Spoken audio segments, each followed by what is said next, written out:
Hello, ಎಲ್ಲರಿಗೂ ನಮಸ್ಕಾರ. Stock market in Kannada. Stock market in Kannada YouTube ಚಾನಲ್ಗೆ ನಿಮ್ಮೆಲ್ಲರಿಗೂ ಸ್ವಾಗತವನ್ನು ಕೋರ್ತಿದ್ದೇನೆ.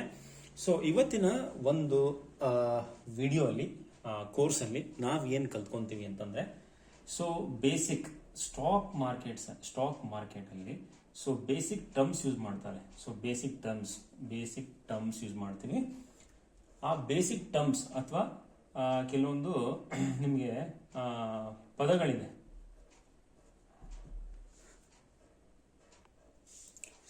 ಈ ಬೇಸಿಕ್ ಟರ್ಮ್ ಅಥವಾ ಕೆಲವು ಪದಗಳಿವೆ. ಈ ಸ್ಟಾಕ್ ಮಾರ್ಕೆಟ್ ಅಲ್ಲಿ ಬಳಸುವಂತ ಒಂದು ಕೆಲವು ಪದಗಳಿವೆ. ಆ ಪದಗಳು ಯಾವುವು ಅಂತ ನಾವು ತಿಳ್ಕೊಂತ ಹೋಗೋಣ. ಫಸ್ಟ್ ಒನ್ ಏನಿದು? Bullish. Second one bearish. Third one market depth. Okay, and fourth one FNO. Fifth one equity. Sixth one options. Seventh one option chain. Eighth one FII bar DII. ಈ ತರ ಎಕ್ಸೆಟ್ರಾ ಸೋ ಮೆನಿ ನಿಮಗೆ business terms ಇದೆ ಯಾವುದ್ರಲ್ಲಿ? Stock ಮಾರ್ಕೆಟಲ್ಲಿ. ಈ stock ಮಾರ್ಕೆಟಲ್ಲಿ ಇವೆಲ್ಲದನ್ನ ನಾನು ನಿಮಗೆ ಹೇಳ್ತಾ ಹೋಗ್ತೀನಿ. ಇದರಲ್ಲಿ ನಿಮಗೆ bullish, bearish, market depth, FNO, equity, options, FII, DII ಇವಿಷ್ಟು ಹೇಳ್ತೀನಿ. ಆಪ್ಷನ್ ಚೈನ್ ಅನ್ನೋದು ಒಂದು ದೊಡ್ಡ ಸಮುದ್ರ ಇದ್ದ ಹಾಗೆ, ಅದನ್ನ ನಾನು ನಿಮಗೆ ಸಪ್ರೇಟ್ ಆಗಿ ಹೇಳ್ತೀನಿ. ಈಗ ನೆಕ್ಸ್ಟ್ ನಾವು ಫಸ್ಟ್ ಒನ್ ಹೋಗೋಣ. ಫಸ್ಟ್ ಒನ್ ಏನಪ್ಪಾ ಅಂತಂದ್ರೆ ಬುಲ್ಲಿಶ್ ಅಂತಂದ್ರೆ ಯಾವಾಗ ನಮ್ಮ share market, stock market up trend ಅಲ್ಲಿ ಇರುತ್ತೆ ಅಂದ್ರೆ ಲೋಯರ್ ಇಂದ ಹೈಗೆ ಹೋಗ್ತಾ ಇರುತ್ತೆ. ಅಂದ್ರೆ ಸಪೋಸ್ ಇವಾಗ ನಮ್ಮ SBI ಬ್ಯಾಂಕ್ ನ ಶೇರು 1200 ರೂಪಾಯಿ ಇದೆ. ಅದು ಮಾರ್ಕೆಟ್ ಓಪನ್ ಆದ್ಮೇಲೆ 1200 ರೂಪಾಯಿ 10 ರೂಪಾಯಿ ಆಗಿದೆ ಅನ್ಕೊಳ್ಳಿ. ಇಲ್ಲಿಂದ ಇಲ್ಲಿಗೆ ಡಿಫರೆನ್ಸ್ 10 ರೂಪಾಯಿ ಆಯ್ತು. ಈ 10 ರೂಪಾಯಿ ಅಂದ್ರೆ ಮೇಲೆ ಹೋಗ್ತಾ ಇದೆ ಅಂತ. ಅವಾಗ ಒಂದು ನಾವೇನ್ ಹೇಳ್ಬೋದು, SBI ಬ್ಯಾಂಕ್ ಟ್ರೆಂಡ್ ಹೇಗಿದೆ ಅಂತಂದ್ರೆ ಅದು ಬುಲ್ಲಿಶ್ ಟ್ರೆಂಡ್ ಇದೆ ಅಂದ್ರೆ ಅಪ್ಸೈಡ್ ಹೋಗ್ತಾ ಇದೆ ಅಂತ ಹೇಳ್ಬೋದು. ಅದಕ್ಕೆ ನಾವು ಬುಲ್ಲಿಶ್ ಅಂತ ಹೇಳಿ ಕರಿತೀವಿ. ಇವಾಗ ಬುಲ್ಲಿಶ್ ಅಂತ ಕೇಳಿದ್ಮೇಲೆ ನಿಮಗೆ ಬಿಯರಿಶ್ ಅಂದ್ರೆ ಏನು ಅಂತ ಅರ್ಥ ಆಗಿರುತ್ತೆ. ಯಾವಾಗ ಮಾರ್ಕೆಟ್ ಡೌನ್ ಟ್ರೆಂಡ್ ಅಲ್ಲಿ ಇರುತ್ತೆ ಅದಕ್ಕೆ ನಾವು ಬಿಯರಿಶ್ ಅಂತ ಕರಿತೀವಿ. ಇಲ್ಲೆಲ್ಲೋ ಮಾರ್ಕೆಟ್ ಓಪನ್ ಆಗಿ ಹಿಂಗೆ ಕೆಳಗಡೆ ಬೀಳ್ತಾ ಇರುತ್ತೆ. ಇದಕ್ಕೆ ನಾವು ಬಿಯರಿಶ್ ಅಂತ ಕರಿತೀವಿ. Suppose same SBI bank stock 1200 ರೂಪಾಯಿ ಇದ್ದು 1190 ರೂಪಾಯಿಗೆ ಬಂತು, 10 ರೂಪಾಯಿ ಕೆಳಗಡೆ ಬಂತು. 1200 ರೂಪಾಯಿಂದ 1190 ರೂಪಾಯಿಗೆ ಬಂತು ಅಂದ್ರೆ 10 ರೂಪಾಯಿ ಲಾಸ್ ಆಯ್ತು, 10 ರೂಪಾಯಿ ಕೆಳಗಡೆ ಬಂತು. ಅವಾಗ ಏನಾಗಿದೆ, ಈ SBI ಬ್ಯಾಂಕ್ ನ ಒಂದು ಸ್ಟಾಕ್ ಬಿಯರಿಶ್ ಟ್ರೆಂಡ್ ಅಲ್ಲಿ ಇದೆ ಅಂತ ಹೇಳ್ಬೋದು. ಇದೆ ಬುಲ್ಲಿಶ್ ಮತ್ತು ಬಿಯರಿಶ್ ನಡುವಿನ ಡಿಫರೆನ್ಸ್ ಏನಂತಂದ್ರೆ, ಸಪೋಸ್ ಇದು ಮಾರ್ಕೆಟ್ ಈಗ ಹೋಗ್ತಾ ಇರತ್ತೆ. ಈಗ ಮೇಲೆ ಹೋಗ್ತಾ ಇದೆ ಅಂದ್ರೆ ಇದು ನಿಮಗೆ ಬುಲ್ಲಿಶ್ ಟ್ರೆಂಡ್ ಅಂತ ಅನಿಸ್ಕೊಳುತ್ತೆ. ಮಾರ್ಕೆಟ್ ಇಲ್ಲಿ ಇರೋದು ಹಿಂಗೆ ಹೋಗ್ತಾ ಇರುತ್ತೆ, ಹಿಂಗೆ ಬಂದ್ ಹಿಂಗೆ ಕೆಳಗಡೆ ಬೀಳ್ತಾ ಇರುತ್ತೆ ಅಂದ್ರೆ ಇದು ನಿಮಗೆ ಬಿಯರಿಶ್ ಟ್ರೆಂಡ್ ಆಗುತ್ತೆ. ಬುಲ್ಲಿಶ್ ಅಂದ್ರೆ ಮೇಲೆ ಹೋಗೋ ಮಾರ್ಕೆಟ್, ಬಿಯರಿಶ್ ಅಂದ್ರೆ ಕೆಳಗೆ ಹೋಗೋ ಮಾರ್ಕೆಟ್. ಸಿಂಪಲ್ ಆಗಿ ಇನ್ನೊಂದ್ಸರಿ ಹೇಳ್ಬಿಡ್ತೀನಿ. ಫೈನಲ್ ಆಗಿ ಕನ್ಕ್ಲೂಷನ್ ಮಾಡುವಾಗ ಇವಾಗ ಬುಲ್ಲಿಶ್ ಮತ್ತೆ ಬಿಯರಿಶ್ ಅಂತ ನಿಮಗೆ ಗೊತ್ತಾಯ್ತು. ಇವಾಗ ಥರ್ಡ್ ಕಾನ್ಸೆಪ್ಟ್ ಹೋಗೋಣ. ಥರ್ಡ್ ಕಾನ್ಸೆಪ್ಟ್ ಅಲ್ಲಿ ಏನ್ ಹೇಳಿದೆ ನಿಮಗೆ? ಮಾರ್ಕೆಟ್ ಡೆಪ್ತ್ ಏನಪ್ಪಾ?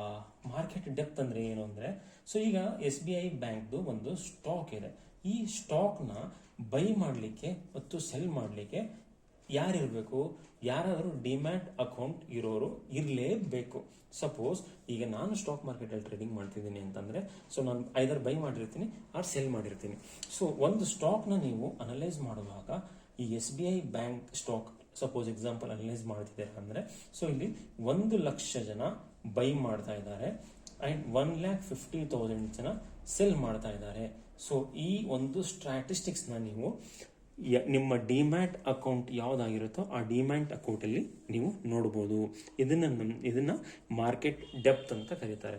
ಈಗ 1,00,000 ಜನ S B I bank share ತಗೊಂತಾ ಇದ್ದಾರೆ ಅಂದರೆ 1,50,000 ಜನ ಸೆಲ್ ಮಾಡ್ತಿದ್ದಾರೆ ಅಂದರೆ, ಸೊ ನಿಮ್ಮ ಜನರಲ್ ಥಿಂಕಿಂಗ್ ಪ್ರಕಾರ ಹೇಳಿ, 1,50,000 ಜನ ಸೆಲ್ ಮಾಡ್ತಿದ್ದಾರೆ, 1,00,000 ಜನ ತಗೊಳೋರಿದ್ದಾರೆ, ಅಂದರೆ ಜಾಸ್ತಿ ಸೆಲ್ ಮಾಡೋರಿದ್ದಾರೆ, ತಗೊಳೋರು ಕಡಿಮೆ ಇದ್ದಾರೆ ಅಂದಾಗ ಏನಾಗುತ್ತೆ, ಸ್ಟಾಕ್ ಪ್ರೈಸು ಮೇಲೆ ಹೋಗುತ್ತೆ. ಸಪೋಸ್ ಇದನ್ನೇ ನಾವು 2,00,000 ಜನ ಸೆಲ್ ಮಾಡ್ತಾ ಇದ್ದಾರೆ, ಓಕೆನಾ, ತಗೊಳೋರು 3,00,000 ಜನ ಇದ್ದಾರೆ. ಓಕೆ, ಮಾರೋರು 2,00,000 ಜನ, ತಗೊಳೋರು 3,00,000 ಜನ. ಅಂದರೆ ಮಾರೋರು ಕಡಿಮೆ, ತಗೊಳ್ಳೋರು ಜಾಸ್ತಿ. ಮಾರೋರು ಜಾಸ್ತಿ, ತಗೊಳೋರು ಕಡಿಮೆ. ಸೊ ಇದನ್ನ ಬೈ ಮಾಡಕ್ಕಿರೋದು ಇದನ್ನ ಸೆಲ್ ಮಾಡಕ್ಕಿರೋದು 2,00,000 ಜನ, ತಗೊಳೋರಿರೋದು ಎಷ್ಟು ಜನ, 3,00,000 ಜನ. ಸೊ ತಗೊಳೋರು ಜಾಸ್ತಿ ಇದ್ದಾಗ ಮಾರ್ಕೆಟ್ ಏನಪ್ಪಾ ಆಗತ್ತೆ ಅಂತಂದ್ರೆ, ಸಪೋಸ್ ನನ್ನ ಹತ್ರ ಒಂದೇ ಆಪಲ್ ಇರೋದು, 100 ಜನ ತಗೊಳಕ್ ಬಂದಿದ್ದಾರೆ, ಅವಾಗ ಏನಾಗುತ್ತೆ, ಆಪಲ್ ಪ್ರೈಸ್ ಜಾಸ್ತಿ ಆಗತ್ತೆ. ಸೊ ಹಾಗೆ ಈಗ ನನ್ನ ಹತ್ರ ಸ್ಟಾಕ್ ಸೆಲ್ ಮಾಡಕ್ಕಿರೋದು 2,00,000, ತಗೊಳಕ್ ಬಂದಿರೋದು 3,00,000 ಅಂದ್ರೆ ಸ್ಟಾಕ್ ಪ್ರೈಸ್ ಜಾಸ್ತಿ ಹೋಗುತ್ತೆ. ಇಲ್ಲೇನಾಗಿದೆ, ಸೆಲ್ ಮಾಡಕ್ಕಿರೋದು 1,50,000 ಸೆಲ್ ಮಾಡಕ್ಕಿರೋದು, ಸೆಲ್ ಮಾಡಕ್ಕೆ 10 ಆಪಲ್ ಇದೆ, ತಗೊಳಕ್ಕೆ ಒಬ್ರು ಇದ್ದಾರೆ, ಅಂದ್ರೆ ಏನಾಗುತ್ತೆ, ಆಪಲ್ ಡೌನ್, ಪ್ರೈಸ್ ಕಡಿಮೆ ಆಗತ್ತೆ. ಸೊ ಇದು ಮಾರ್ಕೆಟ್ ಡೆಪ್ತ್ ಅಂತ ಹೇಳಿ. ಸೊ ಇದು ನಿಮಗೆ ಸ್ವಲ್ಪ ಕನ್ಫ್ಯೂಷನ್ ಆಗ್ಬೋದು ಸ್ಟಾರ್ಟಿಂಗ್ ಅಲ್ಲಿ. ಸೊ ಇನ್ನೊಂದ್ಸರಿ ಎಕ್ಸ್ಪ್ಲೈನ್ ಮಾಡ್ತೀನಿ ನಿಮಗೆ. ಈಗ ಒಂದು ಆಪಲ್ ಇದೆ, ಒಂದು ಆಪಲ್ನ ತಗೊಳಕ್ಕೆ 5 ಜನ ಇದ್ದಾರೆ. ಓಕೆ, 5 ಜನ ಇದ್ದಾರೆ. ಸೊ ಒಂದು ಆಪಲ್ನ ಬೆಲೆ 10 ರೂಪಾಯಿ ಆದರೆ ಅದನ್ನು ತಗೊಳಕ್ಕೆ 5 ಜನ ಬಂದಾಗ ದುಡ್ಡಿರೋನ್ ಏನ್ ಮಾಡ್ತಾನೆ, ಈ ಒಂದು ಆಪಲ್ನ 10 ರೂಪಾಯಿ ಅಲ್ಲ, ನಾನು 15 ರೂಪಾಯಿ ಕೊಟ್ಟು ತಗೊಳಕ್ ರೆಡಿ ಇದೀನಿ ಅಂತ ತಗೊಂಡ್ಬಿಡ್ತಾನೆ. ಅವಾಗ ಏನಾಗತ್ತೆ, ಒಂದು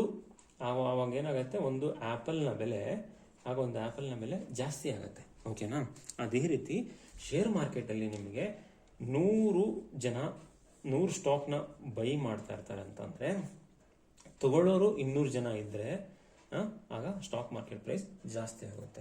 ಸಿಮಿಲರ್ ಆಗಿ ಅದೇ ಒಂದು ಆಪಲ್ನ ತಗೊಳಕ್ಕೆ ಒಬ್ರು ಇದ್ದಾರೆ, ಇಲ್ಲ ಅಂತಂದ್ರೆ ಈ ಎಕ್ಸಾಂಪಲ್ಗೆ 10 ಆಪಲ್ ತಗೊಳೋಣ, ಈ ಎಕ್ಸಾಂಪಲ್ಗೆ ಮಾಡೋಣ, 10 ಆಪಲ್ ತಗೊಳೋಣ, ಇಲ್ಲ 5 ಆಪಲ್ ಇದೆ. ಸೊ ಈಗ ನನ್ನ ಹತ್ರ ಉಲ್ಟಾ ಮಾಡೋಣ, ಈಗ ನನ್ನ ಹತ್ರ 5 ಆಪಲ್ ಇದೆ, ತಗೊಳಕ್ಕೆ ಒಬ್ಬ ಇದ್ದಾನೆ.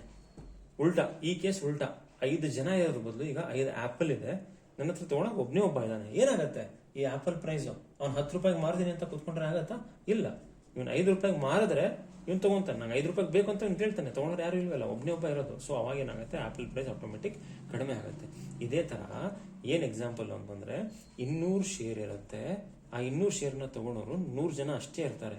ಈ 200 ಶೇರ್ನ ತಗೊಳಕ್ಕೆ 100 ಜನ ಮಾತ್ರ ರೆಡಿ ಇರ್ತಾರೆ. ಅವಾಗ ಏನಾಗುತ್ತೆ, ಆಟೋಮೆಟಿಕ್ ಆಗಿ ಶೇರ್ ಪ್ರೈಸ್ ಕಡಿಮೆ ಬೀಳುತ್ತೆ. ಇದನ್ನೇ ನಾವು ಮಾರ್ಕೆಟ್ ಡೆಪ್ತ್ ಅಂತ ಹೇಳೋದು. ಸೊ ಮಾರ್ಕೆಟ್ ಡೆಪ್ತ್ ಆಯ್ತು. ಈಗ 4ನೇ ಟಾಪಿಕ್ ಬರೋದಾದ್ರೆ, ಮಾರ್ಕೆಟ್ ಡೆಪ್ತ್ ಆದ್ಮೇಲೆ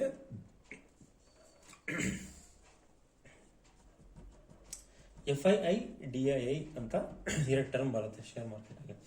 ಈ FII ಅಂತಂದ್ರೆ ಇವರು ಫಾರಿನ್ ಇನ್ವೆಸ್ಟರ್ಸ್ ಅಂತ ಹೇಳಿ, ಓಕೆನಾ.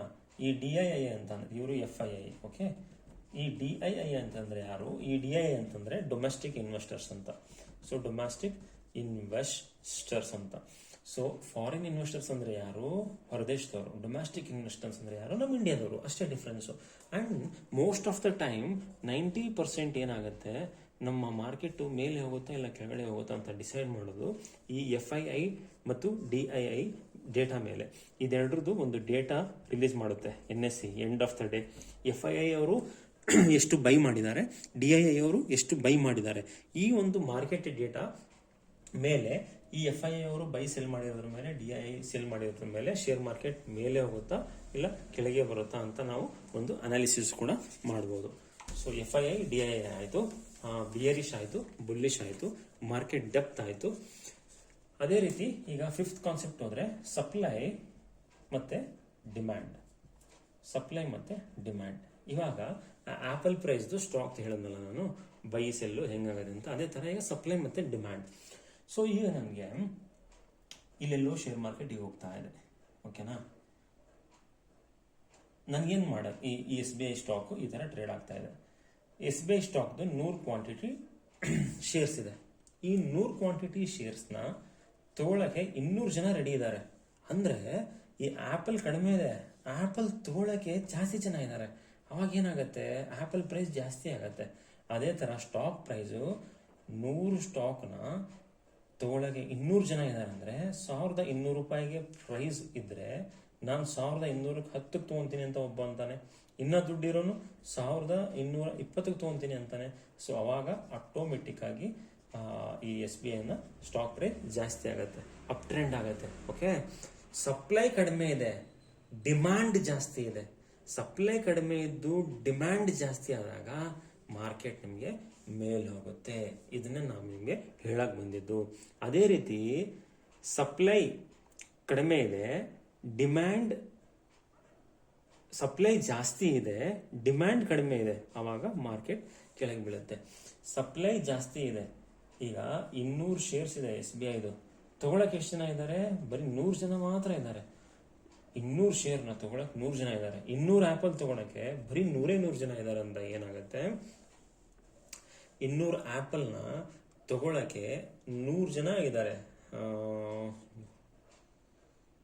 200 ಆ್ಯಪಲ್ನ 100 ಜನ ತಗೊಳಕ್ಕೆ ಇದ್ದಾರೆ ಅಂತಂದಾಗ ಟ್ರೆಂಡ್ ಕಡಿಮೆ ಆಗಲ್ಲ. ಹೌದು, ಈಗ 200 ಆ್ಯಪಲ್ ಇದೆ, ತಗೊಳಕ್ ಬರೀ 100 ಜನ ಇದ್ದಾರೆ. ಒಂದೊಂದು ಆ್ಯಪಲ್ನು ತಗೊಂಡ್ರೆ 100 ಆ್ಯಪಲ್ ಅಷ್ಟೇ ತಗೋಬಹುದು, ಇನ್ನೂ 100 ಆ್ಯಪಲ್ ಉಳಿಯುತ್ತೆ. ಅವಾಗ ಏನು ಮಾಡ್ತಾನೆ, ಆಟೋಮೆಟಿಕ್ ಆ್ಯಪಲ್ ಪ್ರೈಸ್ನ ಕಡಿಮೆ ಮಾಡ್ತಾನೆ. ಸೊ ಅದೇ ರೀತಿ ಯಾವಾಗ ನಿಮಗೆ ಸಪ್ಲೈ ಜಾಸ್ತಿ ಇರುತ್ತೆ, ಡಿಮ್ಯಾಂಡ್ ಕಡಿಮೆ ಇರುತ್ತೆ, ಮಾರ್ಕೆಟಲ್ಲಿ ಈರುಳ್ಳಿ ಜಾಸ್ತಿ ಬೆಳೆದು ಬಿಟ್ಟಿರ್ತಾರೆ, ತಗೊಳೋರು ಕಡಿಮೆ ಇರ್ತಾರೆ, ಅವಾಗ ಏನಾಗುತ್ತೆ, ಈರುಳ್ಳಿ ಪ್ರೈಸ್ ಕಡಿಮೆ ಆಗುತ್ತೆ. ಅಷ್ಟೇ ಡಿಫ್ರೆನ್ಸು. ಸೊ ಇದನ್ನ ನಿಮ್ಗೆ ಇನ್ನೊಂದ್ಸರಿ ಹೇಳ್ತೀನಿ. ಸಪ್ಲೈ ಮತ್ತು ಡಿಮ್ಯಾಂಡ್ ಝೋನ್ ಅಂದರೆ ಈಸಿಯಾಗಿ ಇದಕ್ಕೊಂದು ಎಕ್ಸಾಂಪಲ್ ಕೊಡ್ತೀನಿ. ಈಗ ನಮ್ಮ ರೈತರು ಎಕ್ಸಾಂಪಲ್ ತಗೋಬಾರ್ದು. Actually they are the backbone of our country. So ಒಂದು ಎಕ್ಸಾಂಪಲ್ ಆಗಿ ನಾನು ತಗೊಳಕ್ಕೆ ರೆಡಿ ಮಾಡಿದ್ದೀನಿ. ಬೇಡ, ರೈತರು ಬೇಡ. ಇವಾಗ ನಾನೊಂದು ಇಂಡಸ್ಟ್ರಿ ಎಕ್ಸಾಂಪಲ್ ತಗೊತೀನಿ. ಸೊ ಇಂಡಸ್ಟ್ರಿ ಎಕ್ಸಾಂಪಲ್ ತಗೊಂಡಾಗ ಈಗ ಒಂದು ಡಾಮ್ಸ್ ಪೆನ್ನು ಇಲ್ಲ ರೆನಾಲ್ಡ್ಸ್ ಪೆನ್ನು 1000 ಪ್ರೊಡಕ್ಷನ್ ಮಾಡಿಬಿಡ್ತಾರೆ. ಓಕೆ, 1000 ಪ್ರೊಡಕ್ಷನ್ ಮಾಡ್ತಾರೆ. ತಗೊಳಕ್ಕೆ ಬರೀ 100 ಜನ ಇದ್ದಾರೆ. ಸೊ 100 ಜನ ಇರೋದು ತಗೊಳಕ್ಕೆ 1000 ಪೆನ್ ಇದೆ. ಅವಾಗ ಏನಾಗುತ್ತೆ, ಡಾಮ್ಸ್ ಪೆನ್ನಿನ ಬೆಲೆ ಕಡಿಮೆ ಆಗುತ್ತೆ. ಡಾಮ್ಸ್ ಪೆನ್ನು 100ನ ಪ್ರೊಡಕ್ಷನ್ ಮಾಡ್ತಾರೆ, ತಗೊಳಕ್ಕೆ 1000 ಜನ ಇದ್ದಾರೆ. ಅವಾಗ ಏನಾಗುತ್ತೆ, ಡಾಮ್ಸ್ ಪೆನ್ನಿನ ಬೆಲೆ ಮೇಲೆ ಹೋಗುತ್ತೆ. ಸಪೋಸ್ ಇದನ್ನೇ ನಿಮ್ಗೆ ಇನ್ನ ನೀಟಾಗಿ ಅಂಡರ್ಸ್ಟ್ಯಾಂಡಿಂಗ್ ಮಾಡಿಸ್ಬೇಕಂದ್ರೆ, ತರಕಾರಿ ಮಾರ್ಕೆಟಲ್ಲಿ ಟೊಮೊಟೊ ಎಲ್ಲರೂ ತಗೊಂಬಂದ್ಬಿಟ್ಟಿರ್ತಾರೆ ಬೆಳೆದು. ಅವಾಗ ಏನಾಗುತ್ತೆ, ಪ್ರೈಸ್ ಕಡಿಮೆ ಆಗುತ್ತೆ. ಯಾಕಂದ್ರೆ ಎಲ್ಲರೂ ಟೊಮೊಟೊ ಮಾರಕ್ಕೆ ಬಂದಿದ್ದಾರೆ. ಟೊಮೊಟೊ ಮಾರ್ಕೆಟಲ್ಲಿ ಕಡಿಮೆ ಇರುತ್ತೆ, ಓಕೆ, ಬಟ್ ತಗೊಳೋರು ಜಾಸ್ತಿ ಇರ್ತಾರೆ. ಅವಾಗ ಏನಾಗುತ್ತೆ, ಟೊಮೊಟೊ ಪ್ರೈಸ್ ಜಾಸ್ತಿ ಆಗುತ್ತೆ. ಸೊ ಇದಕ್ಕೇನೆ ಸಪ್ಲೈ ಡಿಮ್ಯಾಂಡ್ ಝೋನ್ ಅಂತ ಕರೀತಾರೆ. FII ಡೇಟಾ ಆಯಿತು, ಸಪ್ಲೈ ಡಿಮ್ಯಾಂಡ್ ಝೋನ್ ಆಯಿತು, ಮಾರ್ಕೆಟ್ ಡೆಪ್ತ್ ಆಯಿತು, ಇದ್ರ ಜೊತೆಗೆ ಬುಲ್ಲಿಶು ಮತ್ತು ಬಿಯರಿಶ್ ಆಯಿತು.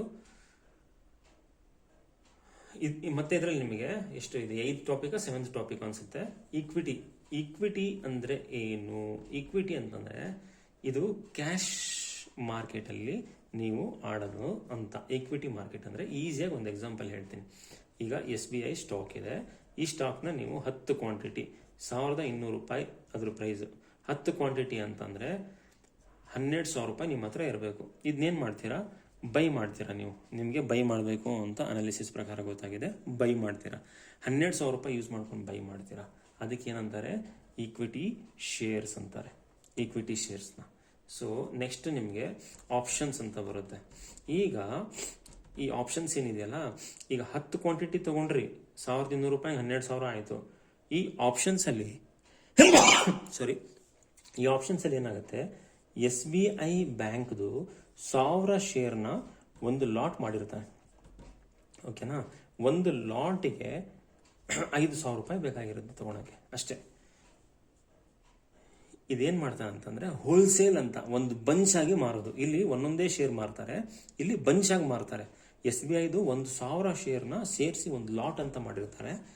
ಆ ಒಂದು ಲಾಟ್ನ ತಗೊಳಕ್ಕೆ ನಿಮಗೆ ಎಷ್ಟು ಬೇಕಾಗತ್ತೆ, 1,000 ಶೇರ್ಸ್ ಇಂಟು 12,200 ಅಂತಂದರೆ ನಿಮಗೆ ಇದು ತುಂಬ ಜಾಸ್ತಿ ಆಗೋಗ್ಬಿಡುತ್ತೆ. ನಿಮ್ಗೆ ಎಕ್ಸಾಂಪಲ್ ನಾನು 100 ಶೇರ್ಸ್ ತೊಗೊತೀನಿ ಇಲ್ಲಿ. ಇದು 100 ಶೇರ್ಸು ₹1200 ನಡೀತಾ ಇದೆ ಅಂತಂದರೆ ನಿಮಗೆ 12 ಲಕ್ಷ ಬೇಕು. ಓಕೆನಾ? ಎಷ್ಟನ್ನ 100 ಶೇರ್ಸ್ನ ಒಂದು ಲಾಟ್ ತೊಗೊಳಕ್ಕೆ. ಇಲ್ಲಿ ನಿಮ್ಗೆ ಏನು ಮಾಡ್ತಾನೆ, 12 ಲಕ್ಷ ಏನು ಬೇಕಾಗಿಲ್ಲ, ನೀವು 1 ಲಕ್ಷದಲ್ಲಿ ತೊಗೋಬೋದು. ಈ ಥರ ನಿಮಗೆ ಒಂದು ಆಪ್ಷನ್ ಕೊಡ್ತಾನೆ. ಅದೇ ನಿಮಗೆ ಆಪ್ಷನ್ ಮಾರ್ಕೆಟ್ ಅಂತ ಹೇಳೋದು. ಬಟ್ ಇದು ಸಖತ್ತು ರಿಸ್ಕಿ. ಇದರಲ್ಲಿ ದುಡ್ಡು ಹಾಳು ಮಾಡ್ಕೊಳ್ಳುವಂಥ ಒಂದು ಜಾಸ್ತಿ ಆಪ್ಷನ್ಸ್ ಇದೆ. ಈ ಈಕ್ವಿಟಿಯಲ್ಲಿ ನೀವು ಬೈ ಮಾಡಿದ್ರೆ ಅದನ್ನ ನೀವು ಹೋಲ್ಡ್ ಮಾಡಿದ್ರೆ ಯಾವತ್ತೋ ಒಂದಿನ ಮೇಲೆ ಬರುತ್ತೆ.